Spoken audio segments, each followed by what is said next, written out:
Our guest this week, Seattle singer-songwriter, Julia Francis.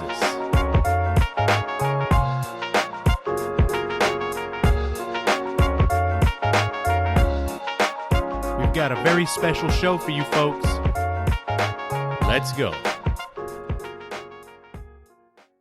Hello, everybody. Thank you so much for tuning in once again to a very special show. I'm your host, Kevin McManus, and I'm very happy to be with you once again. Hope everyone is safe and participating in the peaceful protests that are happening all around the country. Again, we bring our attention to Black Lives Matter. Please visit blacklivesmatter.com for some resources to get educated. We want to re-emphasize the fact that we stand firmly on the side of the Black Lives Matter movement, and we're with you in spirit and in body. On the art front, I wanted to bring up an issue that's coming up again and again as the galleries and the theaters reopen soon, hopefully sooner than later. They need help. They need ticket sales. They need donations. So please consider a donation to your favorite theater, gallery, arts organization. Go and get involved in your arts commissions. As things start opening up again, the theaters and the galleries and those art spaces are going to be hit very hard. And for them to stay open, they need your attendance. So do what you can to keep those open. I know there's a lot going on. There's still the COVID-19 pandemic in the background of a huge civil rights movement. Those are extremely important, and I would say that arts are very important to help those things get better and move along. Also, if you are an artist, and if you are spending your time creating in support of the movement, keep doing that. It's helping. And there's a way for you to pledge your support for the movement. CreativesforBlackLives.com is a way for you to pledge to help the movement along. They are asking for creatives to do pro bono work towards justice for Black people. I have pledged my support for that. I hope you will do the same. They're looking for graphic designers, video people, web designers, anybody who has a creative outlet that they do professionally or in their free time. They just need help, and I hope you will consider going on there, signing up for that. And as always, we're looking forward to once again getting out and doing some live performances coming up in July, hopefully maybe in August. So keep your eyes out for that. Go and subscribe to the A Very Special Show YouTube channel to keep up. We've got a live performance right after this episode from the Pine Hearts, and that'll be at 8 o'clock. Make sure you tune in for that, and also go like us on Facebook and Twitter and Instagram, and of course anchor.fm/a very special show. For less than the price of a cup of coffee every month, you can support this show and keep it rolling on and on. If you'd like to be a guest on the show, I'd like to hear from you, and if you'd like to sponsor a show and you own a business, I'd like to hear from you as well. Visit averyspecialshow.com, and I will go ahead and give you some information if you just use our contact page on there. All right, with no further ado, we've got Julia Francis. Take it away.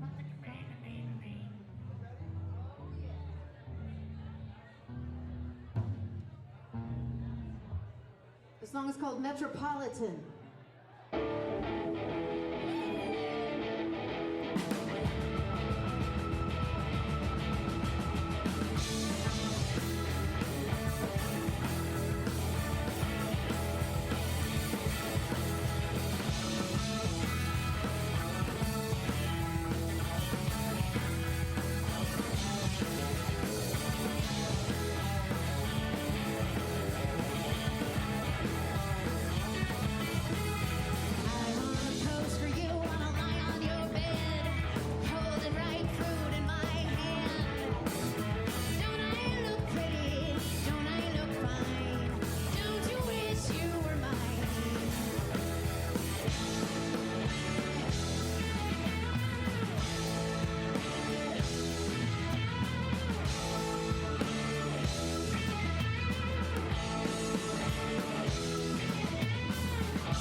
What a way to start a show.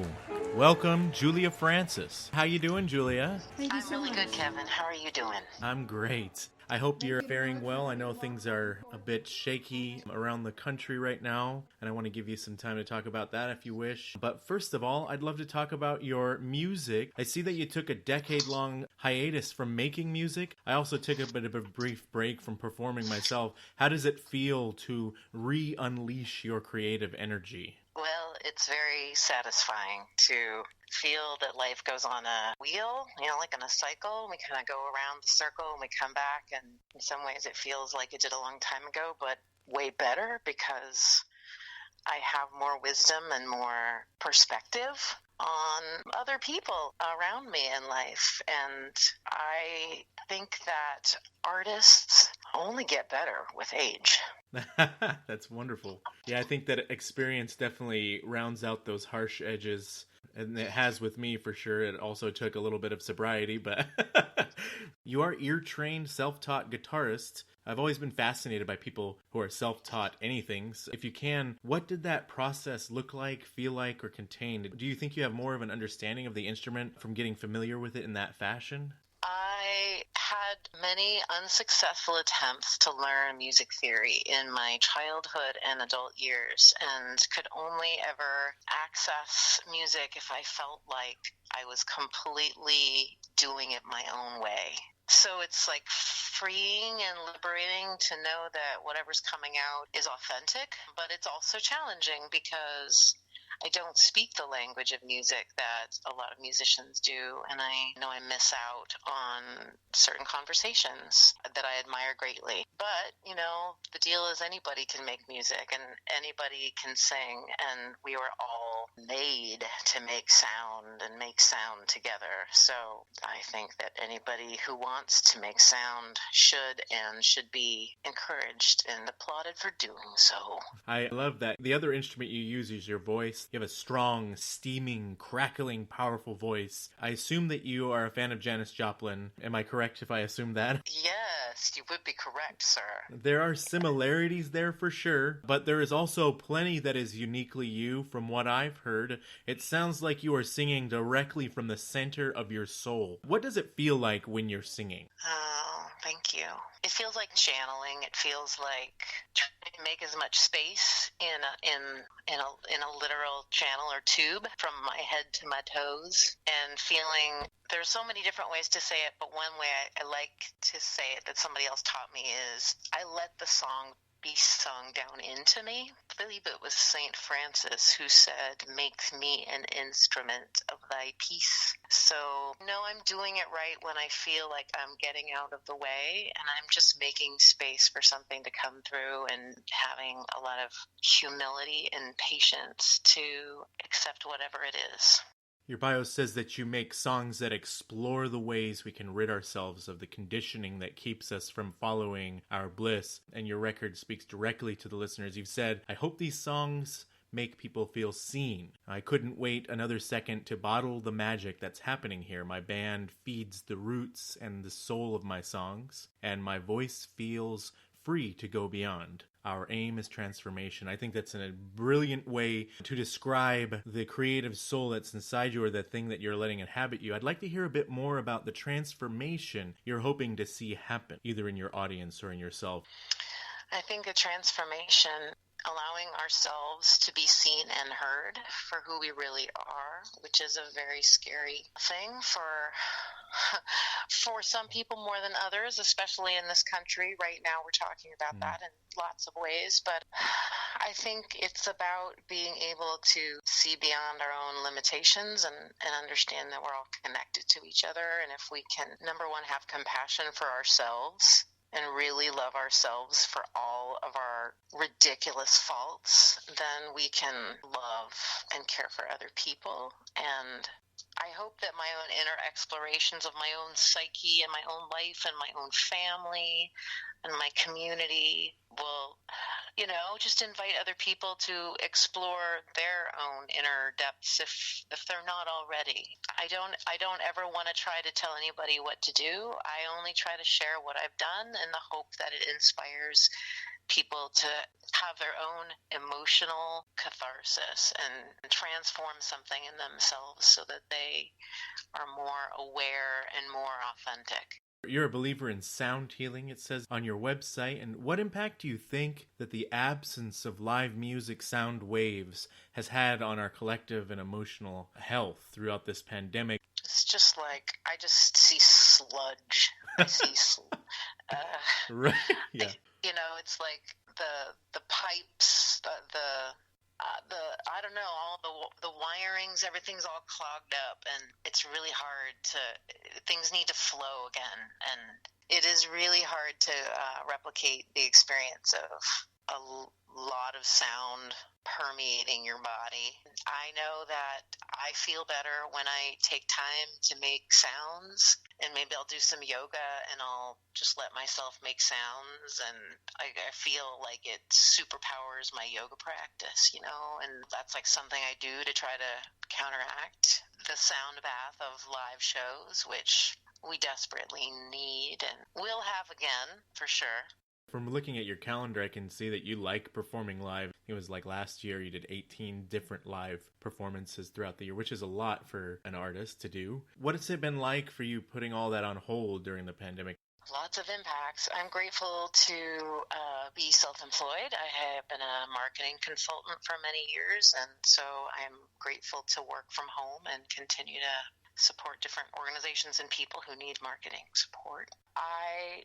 After taking 10 years off from music, I took a good year and a half of working really hard, of getting myself back into it, and that was a lot of work. And there's this whole thing about shining bright. Like, it's we have so many ways that that we give ourselves excuses not to shine bright.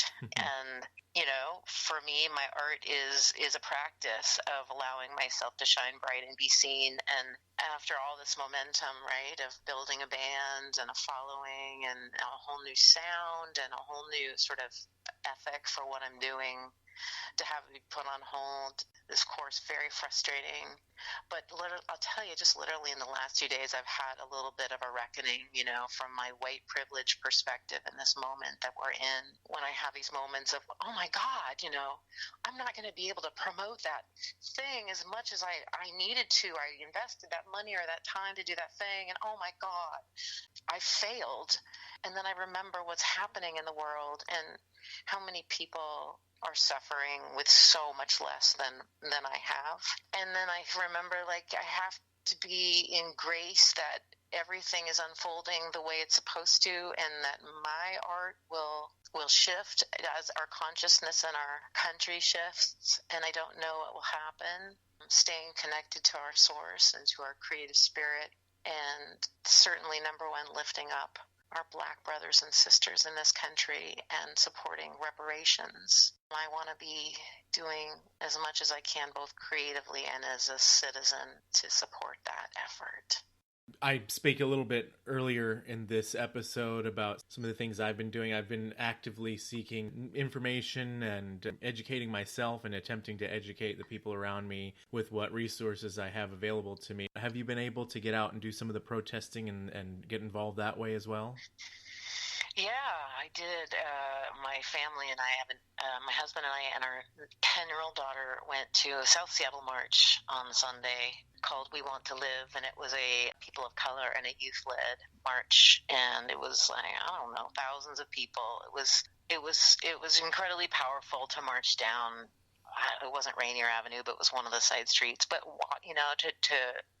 to walk through a fellow in Rainier Beach and see all these people in the neighborhoods on the sidelines watching everybody march for them, and yeah, it felt good to be a part of it, and it was weird to be in a crowd. I think it was a little bit of a culture shock. I think I had kind of a hard time even processing that I was in a group of people, because I've become so used to not, donating to many funds, right? Many funds from, George Floyd, Breonna Taylor, Black Lives Matter Seattle, helping pay bail for protesters in town. I've also been donating money to the Navajo Nation, who have been one of the hardest hit, communities in our country of COVID, trying to support them to get the supplies that they need and deserve, because they've also gotten the short end of the stick. So I don't know. I've just begun to figure out what I'm supposed to do and work actively in my community. That's the key, is like connect and be part of the movement. After the break, more with Julia Francis. Do you own or manage a local business? Are you looking for affordable access to a large, diverse customer base? Advertise your products and services here on a very special show. We provide a variety of opportunities for small local businesses to speak directly to our ever-growing audience of engaged, discerning listeners. We never take a one-size, one-price-fits-all approach. We tailor your marketing experience to suit your needs. Interested in knowing more? Visit averyspecialshow.com and use the contact form to tell us what you are looking for. We've got episodes going live every Wednesday at 7 p.m. Keep loving, keep creating.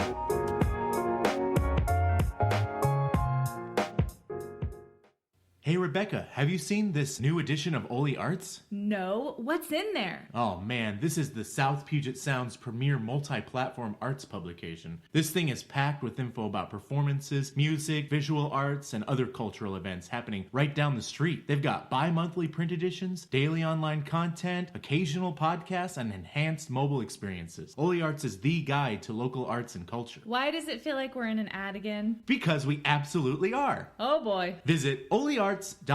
That's OLYARTS.org. That's right. How did you know? I'm the ad girl. I love you, ad girl. Now give me that Oli Arts magazine. I want to read about the new gallery opening. Now back to a very special show. When you get what you want, but it's not what you thought. When you get what you want, but it's not what you thought.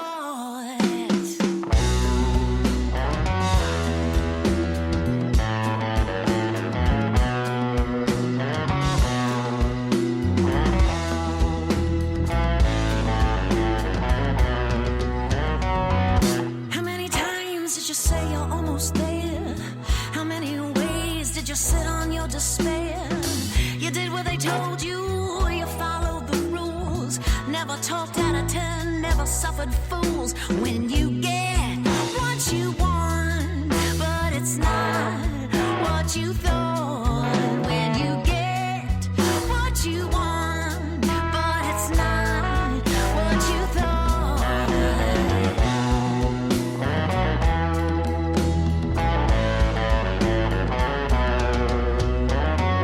You wrote the book on the 3-step plan to keep your enemies eating out of your hand. But it went out of print some time ago, eclipsed by the latest reality show. And you get what you want, but it's not what you thought. When you get exactly what you want, but it's not at all.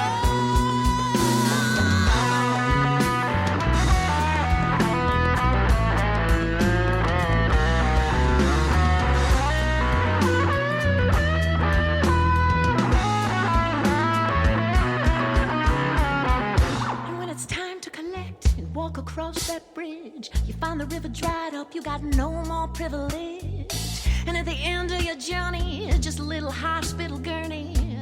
Here's your balance too. What will your family do? What does your family mean to you? When you get what you want, are you sure? Are you sure? Or do you really? I want it.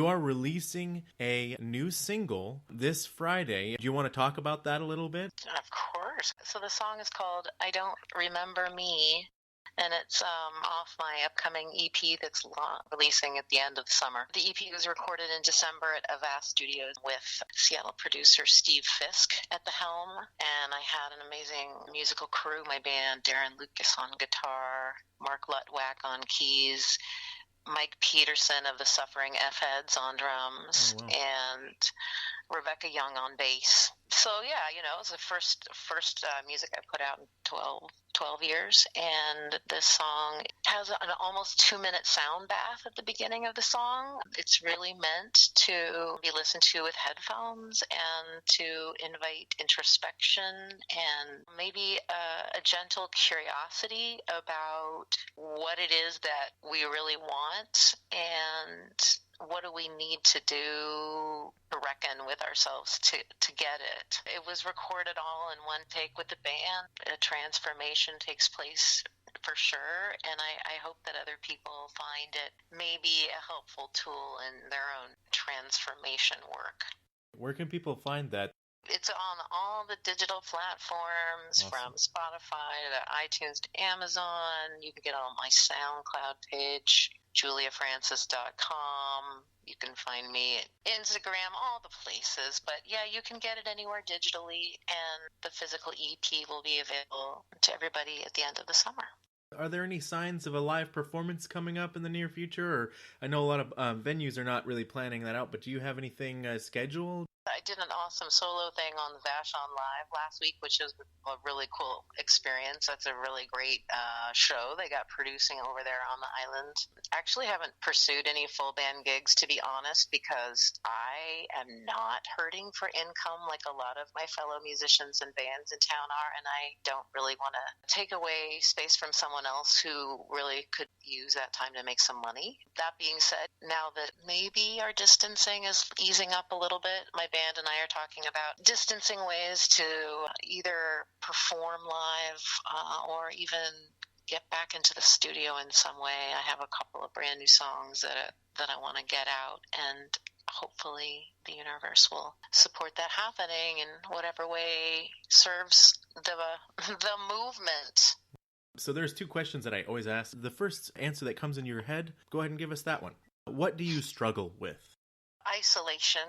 I work at home alone. I've spent a lot of years alone creating, and it's hard for me to get out of my comfort zone and work with others sometimes, but it's usually necessary in order for the music to be fully realized. So yeah, staying connected to others, it's challenging when you grow up in a certain kind of a experience of isolation or sort of neglect. That there's just nothing better than making things with other people, and I will keep doing it no matter what, gosh darn it. The second question is, what is important to you? Well, my daughter, it's important to me that she doesn't pass on all kinds of things from both her ancestral line as well as from our country's history. It's important to me that my daughter feels empowered to be who she is and to stand up for herself as much as she stands up for her sisters and brothers, no matter what color, gender, sexual orientation. And she teaches me every day how to be better at loving everybody. This end time I leave for you, artists, to speak whatever you want to speak, any truths that you want to be known, whatever you want the audience to know here at the end of the interview. Your free time to just say whatever you want directly to the audience. Kevin, thank you for this time. I'm so grateful and humbled to be an artist on the path in this moment in history. And while there are so many ways we're all being schooled on how to evolve and how to be sure to use the right words and show up in the right ways, I hope that everyone will take it easy on themselves today and give themselves a little extra self-love, because no doubt it will blossom and turn around to love that can be shared with the rest of the world. That was Julia Francis. Thank you so much to her for joining us today. We're going to leave you off with a sample of the track that she has coming out on Friday. Please go out and find that. Listen to the whole thing when it comes out. Visit averyspecialshow.com.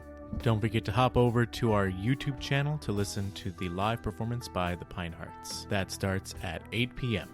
See you next week. Keep loving and keep creating.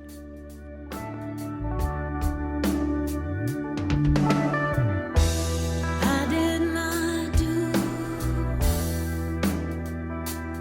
what you told me to.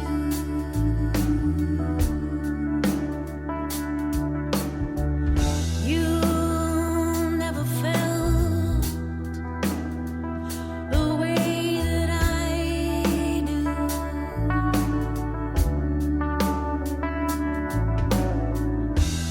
You are not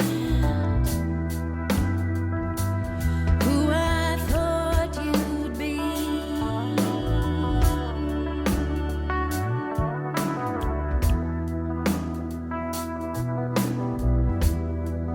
I don't remember me.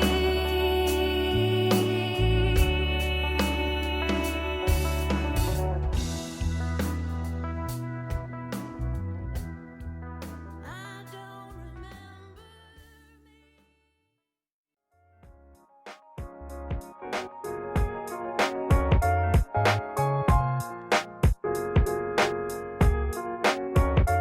Thanks so much for listening to a very special show.